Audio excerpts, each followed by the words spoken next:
Om Swastiastu, perkenalkan nama saya Idiwo Nyoman Purnadarmawan dengan NIM 7134019154. Saya akan mempresentasikan karya tulis ilmiah dengan judul Gambaran Bakteri pada Urin Ibu Hamil di RSUD Tangguhusya. Untuk bab 1 ada pendahuluan. Pertama, Ibu Hamil. Ibu Hamil merupakan seorang wanita yang mengandung dimulai dari konsepsi sampai lahirnya janin. Ini ada pemeriksaan laboratorium, urinalisa, dan pemeriksaan dilakukan dengan mikroskopis. Untuk rumusan masalah, ada bagaimana gambaran bakteri pada urin ibu hamil di RSUD Tangguhusya.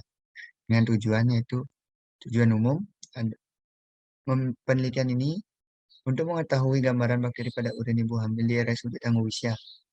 Kemudian ada tujuan khusus untuk menggambarkan karakteristik ibu hamil berdasarkan usia kehamilan serta higien personal terhadap keberadaan bakteri pada urin. Kemudian yang kedua, untuk mencari kadar bakteri pada urin ibu hamil di RSUD Tangguhusya. Yang ketiga, untuk menganalisis kadar bakteri pada urin ibu hamil berdasarkan karakteristiknya. Kemudian ada manfaat. Manfaat teoritis diharapkan penelitian ini dapat digunakan sebagai acuan dalam melakukan penelitian selanjutnya mengenai gambaran bakteri pada urin ibu hamil dan bisa menjadi referensi teoritis dalam dunia perkuliahan.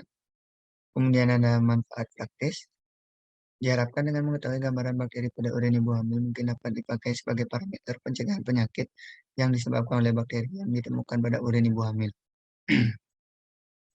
Kemudian ada tinjauan pustaka, yaitu ibu hamil, ada pengertian ibu hamil, pengertian urin, bakteri yang terdapat pada urin, pemeriksaan yang akan dilakukan. Kemudian ada ISK, faktor penyebab ISK, gejala klinis pasien ISK, diagnosis ISK, dan pengambilan sampel urin. Kemudian pemeriksaan, ada pengertian dan interpretasi. Nah, untuk bab 3 ada kerangka konsep, bisa dilihat seperti di gambar. Kemudian pada bab 3 ada definisi operasional. Yang pertama, usia ibu hamil. Usia ibu hamil dalam jumlah tahun terhitung sejak dilahirkan hingga saat pengambilan data dihitung dalam satuan tahun. Kemudian ada cara pengukuran data melalui wawancara dan skala data yaitu rasio. Kemudian ada usia kehamilan. Usia kehamilan merupakan usia yang diambil dari awal periode menstruasi. Usia kehamilan dibagi menjadi 3, yaitu yang pertama ada trimester 1 dengan usia kehamilan 0 sampai 12 minggu. Kemudian trimester 2, 13 sampai 17 minggu. Trimester 3, 28 hingga 40 minggu. Cara pengukuran melalui wawancara dan skala data ordinal. Kemudian personal hygiene. Personal hygiene merupakan usaha kesehatan untuk memelihara serta meningkatkan kesehatan diri. Cara pengukuran melalui wawancara dan skala data rasio. Kemudian ada bakteri pada urin. Bakteri pada urin merupakan bakteri yang terkandung dalam urin yang dilakukan dengan pemeriksaan secara mikroskopis. Cara pengukuran melalui pemeriksaan mikroskopis, yaitu pemeriksaan sedimen urin. Untuk skala datanya nominal. Kemudian dan ada nitrit pada urin. Nitrit pada urin merupakan produk sampingan dari limbah nitrogen yang akan dipecah menjadi nitrat oleh bakteri yang menyebabkan infeksi saluran kemih. Untuk cara pengukuran, pemeriksaan dengan metode cari celup.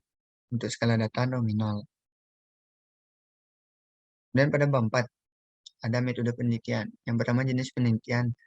Jenis penelitian yang saya lakukan dengan cara deskriptif dengan desain cross-sectional. Kemudian ada tempat pengambilan sampel dan pemeriksaan saya lakukan di RSUD Tangguhusya Buleleng. Untuk waktu penelitian saya melakukan pada bulan Mei 2022. Untuk populasi. Nah, populasi dalam penelitian ini adalah ibu hamil trimester 1 hingga trimester 3 yang melakukan pemeriksaan di RSUD Tangguhusya Buleleng.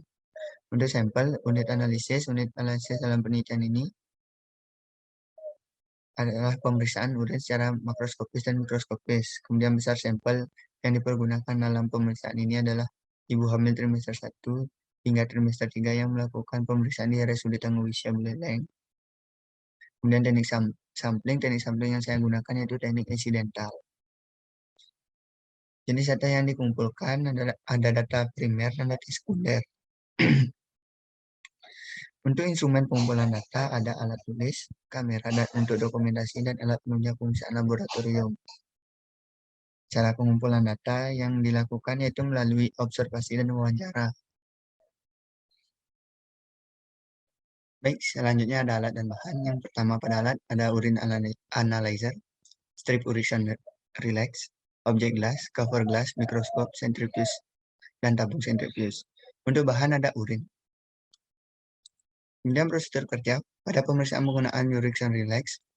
Yang pertama hidupkan urination relax, kemudian celupkan strip ke dalam urin,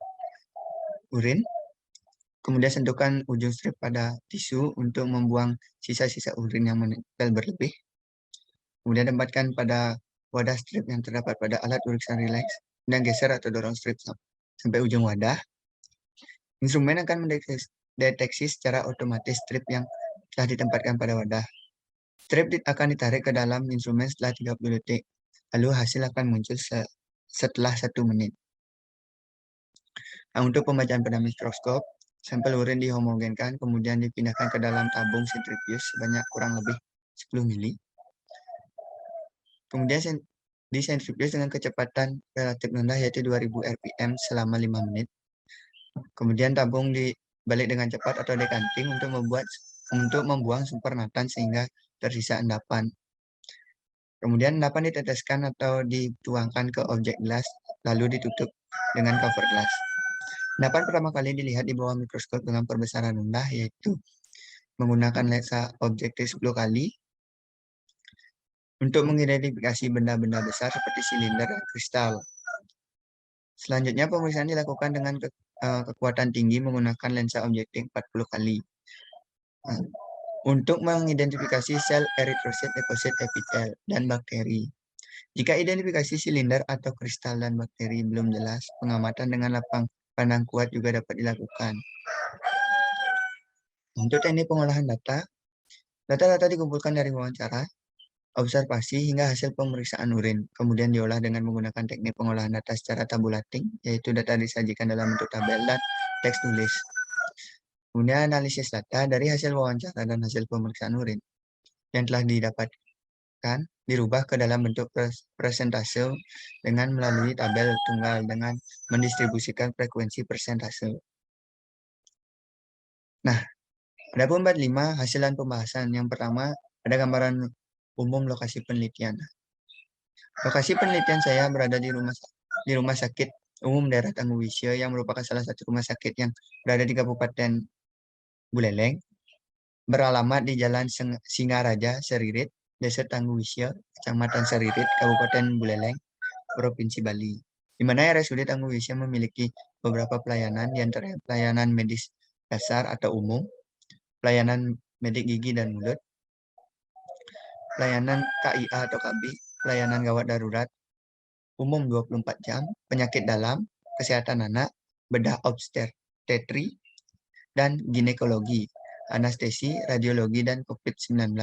Dengan total pegawai sebanyak 200 orang, dan sudah termasuk tenaga laboratorium sebanyak 5 orang. Nah, untuk karakteristik subjek penelitian karena berdasarkan usia ibu hamil, ditemukan sebanyak 30 orang dengan jumlah tertinggi 17 orang pada usia 19 hingga 28 tahun.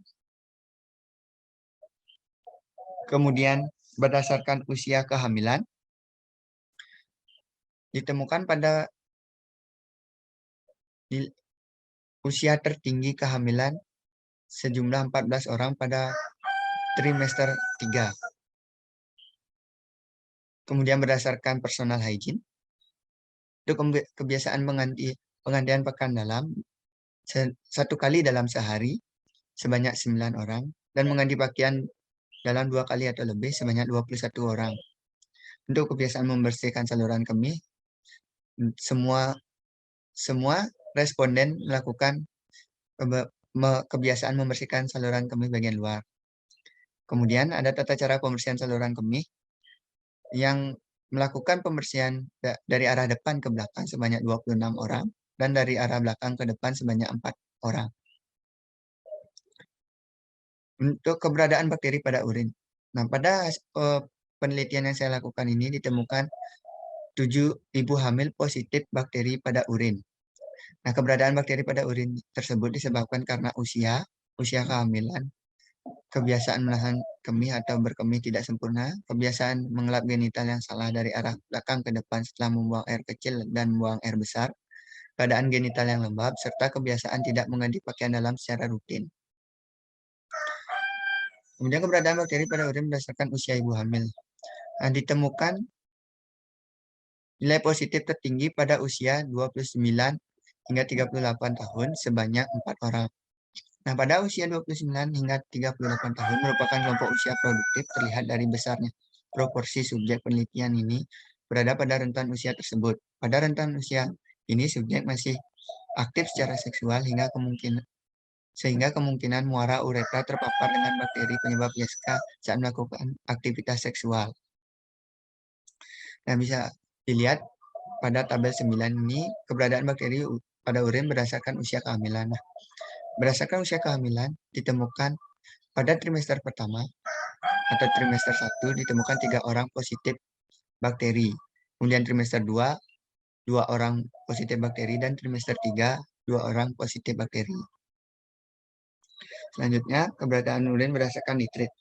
Nah, pada tabel 10 diperlihatkan jumlah orang yang positif nitrit ada 7 orang. Dengan adanya nitrit yang positif pada urin dapat sebagai penanda adanya hasil produk patogen yang khas pada saluran kemih yang umumnya disebabkan oleh bakteri gram negatif. Karena hanya bakteri gram negatif yang dapat mereduksi nitrat menjadi nitrit. Saya ada bab 6 yaitu kesimpulan dan saran. Untuk kesimpulan yang pertama berdasarkan karakteristik ibu hamil. Yang pertama ada berdasarkan usia ibu hamil yaitu sebanyak 17 subjek dengan usia 19 hingga 28 tahun, 11 subjek dengan usia 29 hingga 38 tahun, dan 2 subjek dengan usia 39 hingga 48 tahun. Kemudian ada berdasarkan usia kehamilan, yaitu sebanyak 8 subjek dengan usia kehamilan trimester 1, sebanyak 8 subjek dengan usia kehamilan trimester 2, dan sebanyak 14 subjek dengan usia kehamilan trimester 3. Kemudian ada berdasarkan penggantian pakaian dalam, yaitu sebanyak 9 subjek mengganti pakaian dalam 1 kali sehari dan sebanyak 21 subjek mengganti pakaian dalam 2 kali sehari. Kemudian berdasarkan membersihkan saluran kemih bagian luar, yaitu sebanyak 30 subjek membersihkan atau seluruh responden membersihkan saluran kemih bagian luar menggunakan air bersih. Cara membersihkan saluran kemih, yaitu sebanyak 26 subjek membersihkan saluran kemih dari arah depan ke belakang dan sebanyak 4 subjek membersihkan saluran kemih dari arah belakang ke depan. Yang kedua, berdasarkan keberadaan bakteri pada urin, didapatkan sebanyak 7 ibu hamil positif keberadaan bakteri pada urin dan 21 ibu hamil negatif. Di mana berdasarkan usia ibu hamil didapatkan sebanyak 3 subjek dengan rentan umur 19 hingga 28 tahun, 4 subjek dengan rentan umur 29 hingga 38 tahun positif bakteri pada pemeriksaan urinalisa. Sedangkan berdasarkan usia kehamilan, didapatkan sebanyak 3 subjek dengan usia kehamilan trimester 1, 2 subjek berdasarkan usia kehamilan trimester 2, dan sebanyak 2 subjek dengan usia kehamilan trimester 3 terdapat bakteri yang terdapat bakteri pada urin saat diperiksa. Dan yang ketiga, berdasarkan usia ibu hamil, didapatkan sebanyak 3 subjek dengan rentan umur 19 hingga 28 tahun, 4 subjek dengan rentan umur 29 hingga 38 tahun, positif pemeriksaan urin analisa berdasarkan usia kehamilan didapatkan sebanyak 3 subjek dengan usia kehamilan trimester 1, 2 subjek dengan usia kehamilan trimester 2, dan sebanyak 2 subjek dengan usia kehamilan trimester 3. Terdapat bakteri pada urin yang diperiksa dan berdasarkan hasil positif nitrit pada urin ibu hamil didapatkan 7 ibu hamil positif nitrit pada pemeriksaan cari celup. Kemudian ada saran pada ibu hamil agar lebih memperhatikan kebersihan organ genital dan pariental, serta jangan sesekali menahan kencing karena dapat menyebabkan terjadinya infeksi saluran kemih. Yang kedua, kepada peneliti agar lebih menjaga komunikasi kepada subjek agar tidak terjadi kesalahpahaman terhadap peneliti dengan responden tentang penelitian yang akan dilaksanakan. Baik, sekian yang dapat saya presentasikan. Mohon masukannya, saya ucapkan terima kasih. Saya tutup dengan para Santi. Om Santi Santi Santi Om.